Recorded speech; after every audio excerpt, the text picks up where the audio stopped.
Hello. हाँ जी बेटा, आज जो हम टॉपिक करने जा रहे हैं that is classification of coal on the basis of percentage of carbon content कितना है उसके अंदर, उसके बेस पे जो हम क्लासिफिकेशन करते हैं। ये इस टॉपिक को हम सिंपली रैंकिंग ऑफ कोल भी कहते हैं कि कोल की रैंकिंग अच्छी क्वालिटी का कौन सा फ्यूल है और कौन सा इतना अच्छा नहीं रहेगा, that is on the basis of carbon present in that. तो उसके बेस पे जो क्लासिफिकेशन है वो कुछ इस तरीके से है। देखिए, हमारा जो फ्यूल होता है बेटा, उसका जो मेन कंस्टिट्यूएंट होता है ना, ज्यादातर फ्यूल्स में जो ऑन बर्निंग और ऑन कंबशन हीट प्रोवाइड करता है that is carbon. Main constituent in fuel is carbon. ठीक है। ये इससे पहले लेक्चर में भी मैंने आपको कराया है, जिसमें हमने किया था कि फ्यूल क्या होते हैं, उसकी प्रॉपर्टीज क्या है, क्लासिफिकेशन क्या है। और सारे लेक्चर्स के जो वीडियो लिंक है वो आपको डिस्क्रिप्शन में मिलेंगे।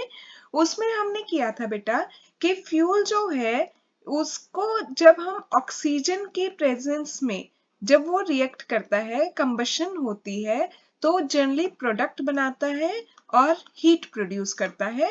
हीट हम डोमेस्टिक पर्पस के लिए, इंडस्ट्रियल पर्पस के लिए यूज करते हैं। तो फ्यूल का मेन पर्पस क्या है, वो हमें हीट प्रोवाइड करता है। हम कह रहे हैं ज्यादातर फ्यूल में जो मेन कंस्टिट्यूएंट है दैट इज कार्बन। तो कार्बन क्या करता है, ऑक्सीजन के साथ मिलता है, जब कंबशन होती है CO2 बनती है और हीट प्रोड्यूस होती है। ठीक है। तो कार्बन कितना प्रेजेंट है किसी भी फ्यूल के अंदर, वो उसकी रैंकिंग को डिसाइड करता है। कैसे, देखिए, पहली बात, कैलोरीफिक वैल्यू याद है आपको क्या था? कैलोरीफिक वैल्यू था बेटा, can be defined as amount of heat given out या amount of heat produce on complete combustion of unit quantity of fuel.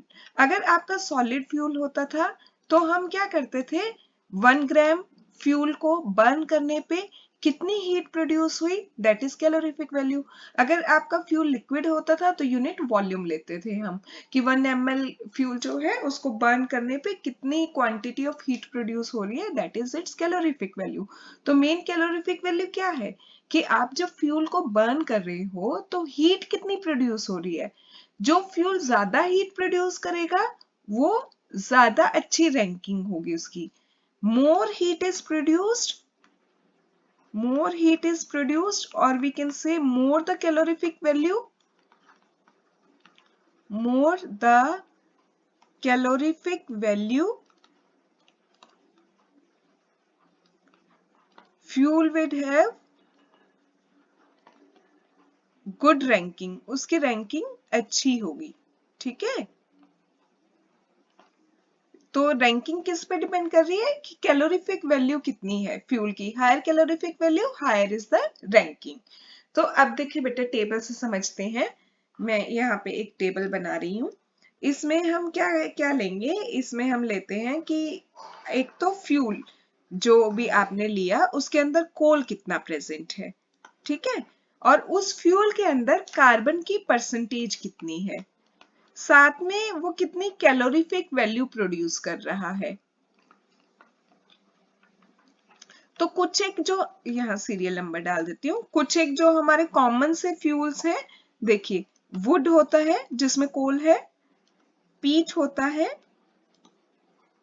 Then we are having lignite, फिर उसके बाद आता है बेटा सब बिटुमिनस,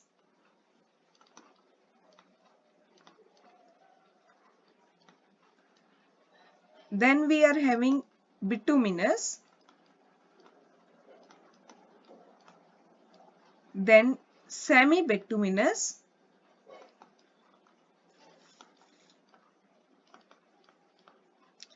then anthracene या एंथ्रासाइट। तो अब बेटा इनमें पहले हम देखेंगे कि कार्बन कंटेंट कितना है। देखिए, वुड में जो कार्बन कंटेंट होता है दैट इज अराउंड 50%। ठीक है। अब इसके बाद के आपको रटने की जरूरत नहीं पड़ेगी, आप इस तरीके से देखिएगा कि जो पीठ है उसमें होगा अराउंड 57%। आगे के जो 3 है ना बेटा, उसमें 10-10 वैल्यू इंक्रीज करते जाना। 57 अगर इसमें है, लिग्नाइट में होगा आपका 67, सब बिटुमिनस में होगा आपका 77%। ठीक है, लर्न हो जाएगा। अब 10 इंक्रीज करना है, 50, फिर हम आए 57 पे, फिर 10 इंक्रीज किया 67, फिर 10 इंक्रीज किया 77। उसके बाद बेटा थोड़ा सा इसमें चेंज आएगा, अब हम 80s में आएंगे। कार्बन कंटेंट जो है 80s में जब आए तो बिटुमिनस में होता है कार्बन कंटेंट हमारा 83% के अराउंड, फिर सेमी बिटुमिनस में होता है 90%, और एंथ्रासाइट जो है उसमें सीधा ये 83% से 10% इंक्रीज कर देना 93%। तो इस तरीके से आप कार्बन कंटेंट लर्न कर सकते हो। जिसमें जितना ज्यादा कार्बन कंटेंट है उसकी उतनी हायर कैलोरीफिक वैल्यू होगी। तो कैलोरीफिक वैल्यू देखते हैं अब कौन कितनी प्रोड्यूस कर रहा है। देखिए जिसमें 50% कार्बन है, वुड जो है वो उसकी कैलोरीफिक वैल्यू होती है बेटा, ये कैलोरीफिक वैल्यूज और मैं आपको किलो कैलोरी पर किलोग्राम में बता रही हूँ। इसकी होगी अराउंड 4000 टू आप कह सकते हो 4600 के करीब। ठीक है, फिर उसके बाद बेटा पीट की आपकी होती है 4125 से लेके 5400। तो देखा आपने, जैसे ही इसमें कार्बन परसेंटेज इंक्रीज हुआ तो कैलोरीफिक वैल्यू में भी स्लाइट इंक्रीज हुआ कि 4600 से वो 5400 तक चली गई है। ऐसे ही अब जब आप 67% वाले पे आएंगे तो कैलोरीफिक वैल्यू और बढ़ेगी, 6500 से अराउंड 7100 तक चली जाएगी किलो कैलोरी पर किलोग्राम। 77 वाले पे आएंगे तो बेटा 70s की लाइन में चली जाएगी, 7000 से लेके 7500 के बीच में आ जाएगी। 80s की लाइन में जाएंगे जब आपका कार्बन कंटेंट 83 है तो कैलोरीफिक वैल्यू भी 80s की लाइन में जा रही है, 8000 से 8500 हो जाएगी।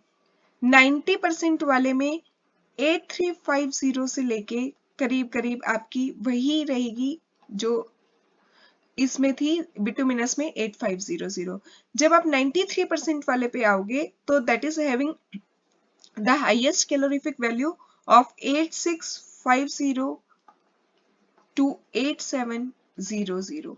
तो आपने देखा जैसे जैसे कार्बन कंटेंट बढ़ा किसी भी फ्यूल के अंदर तो उसकी कैलोरीफिक वैल्यू बढ़ती चलेगी, कैलोरीफिक वैल्यू बढ़ती चलेगी तो उसकी रैंकिंग बढ़ती चलेगी।